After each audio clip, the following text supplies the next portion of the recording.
Did you realize that snake oil is the #1 most ignored superfood? That's right. Wait till you hear what real snake oil can do for your body. But I first want to dive into the snake oil concept that's been pushed out there for over 100 years, especially in relationship to snake oil salesmen. When people think of that, they think of health fraud. But let's do a little deep dive into this topic because it has a very interesting history.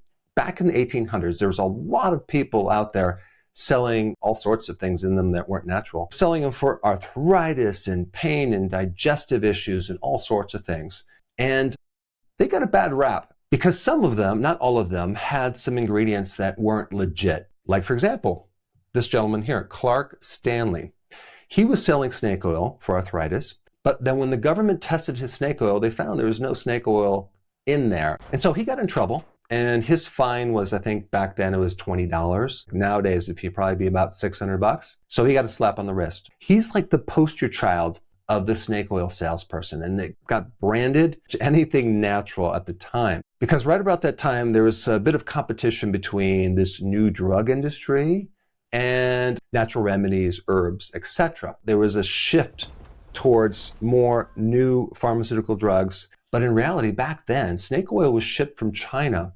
For the Chinese that were working on the railroad all day long, they had to use some remedy that was really good for arthritis and pain, and that's what they used back then. But of course, some people that sold it didn't really have the legitimate snake oil. And that snake oil back then they used was a very specific Chinese water snake. It wasn't an American rattlesnake. That did not have the same amount of omega-3s. So in 1906 was the birth of the Pure Food and Drug Act. And they were going after like misbranding and also adulteration of foods, definitely sold across state lines. And that itself has an interesting history because there was a gentleman that was in charge that had integrity, but they very quickly booted him out because his battle back then was fighting adulterated food like highly refined wheat. And fast forward to present time, we have a lot of foods that are adulterated, right? Cheaper versions of food. We have cheaper versions of sugar cane with high fructose corn syrup and beet sugar. And then you have the seed oils, which replace the healthier fats, the saturated fats, as well as the olive oil now. The FDA actually started, at least for a very short period of time, to be very non-corrupted. But then, of course, look what happened. If we really analyze what a snake oil salesperson is, it is some person or group that is committing health fraud. Their ingredients are dangerous, they're counterfeit, they're falsely marketed as a cure, they're giving false claims, it's pseudoscience, they have shills. Like, for example, back in the day when they had these snake oil salespeople, they usually had someone in the crowd who was a shill, who was basically a plant. Someone that was supporting this claim, and they would maybe raise their hand and said, hey, I tried it, it's worked great, you guys should try it too. I wonder if this is still going on to some degree. And as I was looking at it, I'm like, it's definitely going on. Nowadays, can you actually buy a scientist to support your drug? The answer is yes. Big Pharma has been involved in criminal fraud cases. And I'm talking about in the tune of $100 billion settlement fees. The organizations that took over from the initial snake oil salespeople are basically just replaced them, but they're much bigger companies now. In one case, a $150 million lawsuit with another $600 million civil penalties. Many drugs are considered safe and effective, and then all of a sudden, they're found to be severely dangerous. Like Vioxx. Vioxx was considered to be safe until they found out like 60,000 people died. And so they had to take it off the market. How did that happen? Well, obviously there's fraud, there's corruption, there's very little transparency in the actual data of these research studies. Just think about psychiatric diagnoses, right? There are like thousands of different things for normal behaviors. They literally vote on what this disease is. There's no objective testing. It's all, let's vote on this disease, and they manufacture diseases. Currently, there's 17,000 different diseases. Back in 1900, there was only like 200.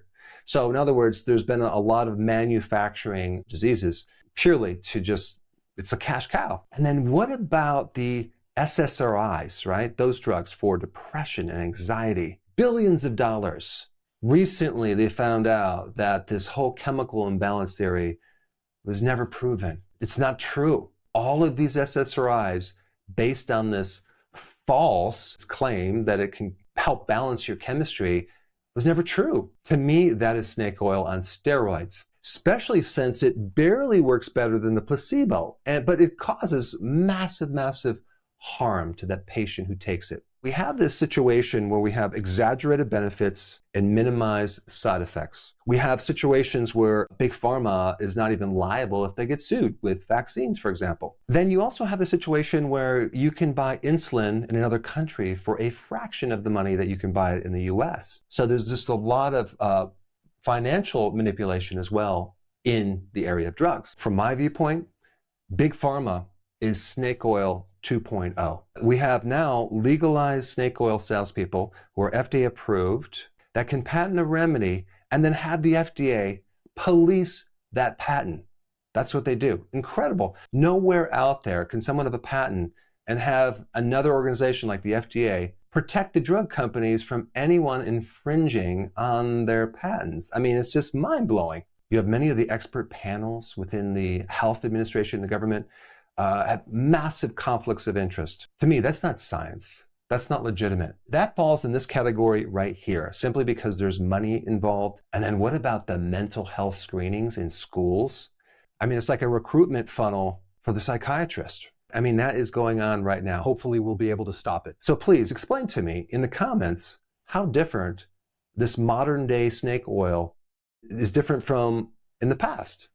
Very, very similar operation. It's just a lot bigger. And somehow the whole thing has been inverted where natural remedies now, even legitimately studied natural remedies, are considered snake oil. I mean, it's beyond me. Let's get into real snake oil and what are some of the benefits of it. What's interesting about snake oil, it's one of the richest sources of omega-3, specifically this EPA. Omega-3 fatty acids are composed of mainly two things: DHA, which is kind of a structural fat for your brain, and it's really good to repair brain cells and cognitive function. But then you have this other omega-3 called EPA, very different function. Snake oil is super high in EPA, more than fish oil, more than salmon oil, more than a lot of other foods. So now the question is, what does EPA really do? If we take a drug or like an anti-inflammatory, what that's going to do is going to block an enzyme. But that's not what this does. This literally changes the pro-inflammatory factors to more anti-inflammatory factors. It changes the whole ecosystem. And when you do that, you don't get the side effects from the drug. This EPA is a very potent anti-inflammatory compound. Anything involving inflammation, whether it's arthritis, bursitis, tendinitis, autoimmune. They also found that it has some pretty potent effects on depression. So it's even considered like a natural antidepressant. It's also been found to decrease the risk of cardiovascular heart attacks by 25%. It also can help decrease the risk of fibrosis. This is scar tissue, because when you have inflammation that's unregulated, it can then turn into scar tissue as the body is trying to heal from the inflammation. So this EPA can actually reduce the risk of fibrosis in the liver, in the heart, anywhere, even in the brain.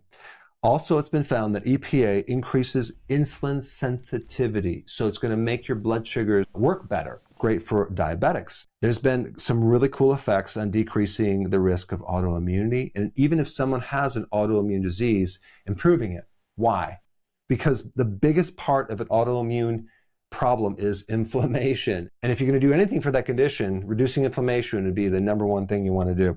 They even found that it actually could decrease tumors because it improves the regulation of the immune system, which is just fascinating. And of course, Big Pharma tried to patent this EPA. They couldn't do that, so they came out with a compound, and they're using it now for arthritis and I think decreasing triglycerides. One last point about snake oil: you can use this topically. You can rub it on a joint.